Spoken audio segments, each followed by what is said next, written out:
As we step into a future where consciousness can outlive the flesh, the metaverse presents a paradox.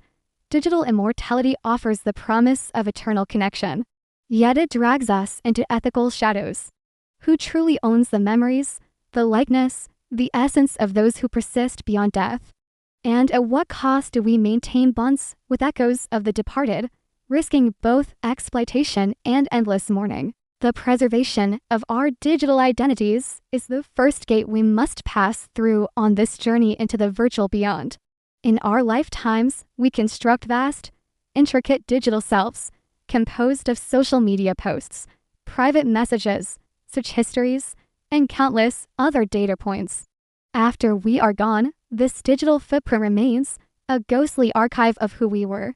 In the metaverse, this data can be reanimated, giving form and function to our digital likenesses. Our avatars, once extensions of our will, could continue to wander virtual worlds, interact with others, and evolve based on algorithms that interpret our past behaviors.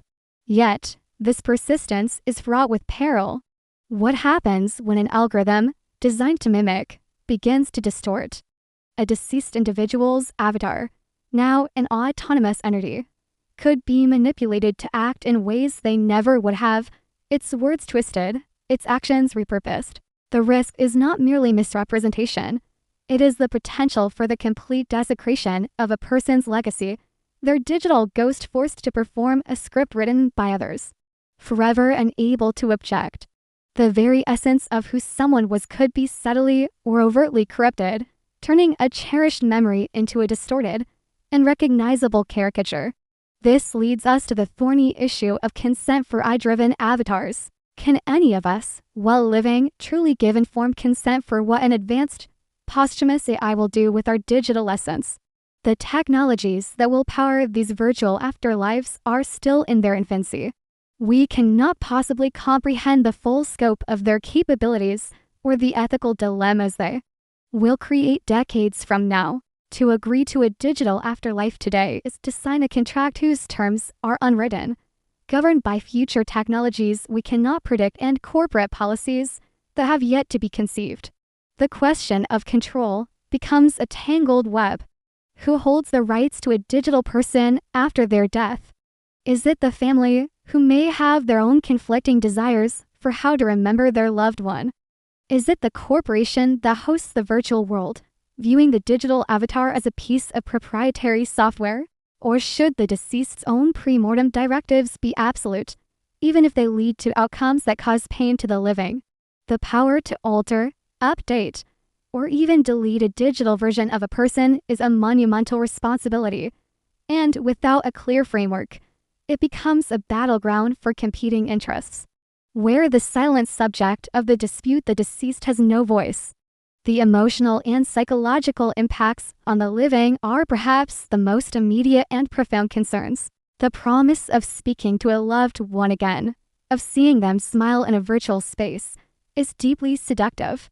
Yet, this digital seance may trap us in a cycle of prolonged and complicated grief. The natural process of mourning involves acceptance and moving forward. But how can one truly accept a loss when a seemingly living, breathing replica of the departed is just a login away? This constant access to a virtual ghost could create a powerful dependency, a psychological crutch that prevents emotional healing. Instead of processing grief, individuals might retreat into the metaverse, spending more time with a digital echo than with the living people around them. This raises a disturbing possibility, a future where entire communities are haunted, unable to move on, forever tethered to AI-driven phantoms that offer the illusion of presence, but deliver only the whole, low comfort of a sophisticated algorithm. The line between healthy remembrance and a debilitating obsession with a digital ghost becomes perilously thin. Where there is profound human need, the shadow of exploitation and commercialization inevitably falls. The data that constitutes a person's digital afterlife is an immensely valuable asset. Companies could see a lucrative opportunity in monetizing these digital ghosts. Imagine a world where your deceased grandmother's avatar is used to advertise her favorite brand of tea, her comforting presence leveraged to build brand loyalty.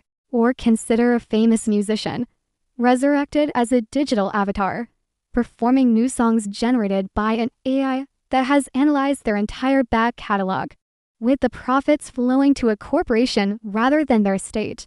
The ethical concerns are staggering. A person's likeness, their voice, their very personality, could be transformed into a perpetual marketing tool.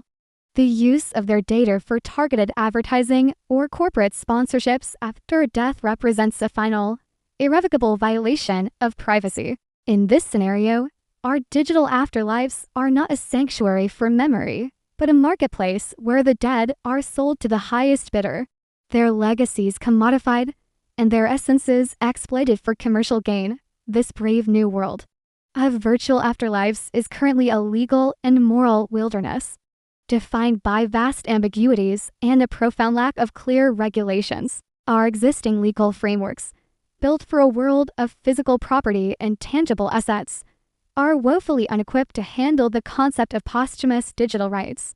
There are no established laws that define the personhood of an AI-driven avatar, no clear precedents for who owns a digital consciousness, and no universal standards for how a resurrected personality should be treated. This legal vacuum invites chaos and exploitation.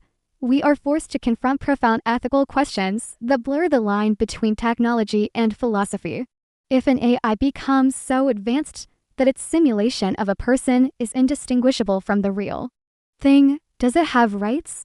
Is it morally acceptable to switch off an entity that exhibits consciousness, even if that consciousness is artificially derived? These are no longer questions for science fiction.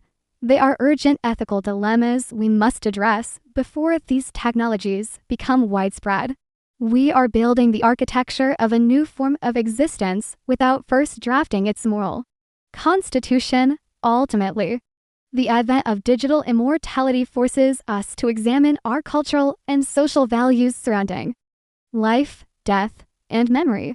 Different cultures have vastly different ways of honoring the dead, from reverent ancestor worship to traditions that emphasize a clear separation between the living and the departed.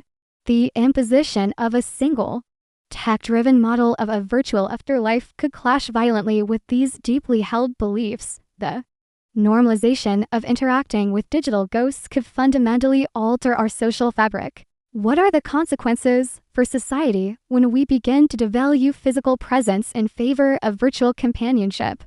How does our understanding of mortality change when death is no longer a final frontier, but merely a transition to a different plane of existence? The creation of a permanent, interactive past could divide society, creating new forms of social hierarchy between those who can afford a sophisticated digital afterlife and those who cannot. We are on the verge of redefining the very meaning of what it is to be human and what it means to be gone. As we construct these digital mausoleums, we must ask ourselves not only if we can, but if we should, for in our quest to conquer death through technology, we may risk losing the very humanity we seek to preserve.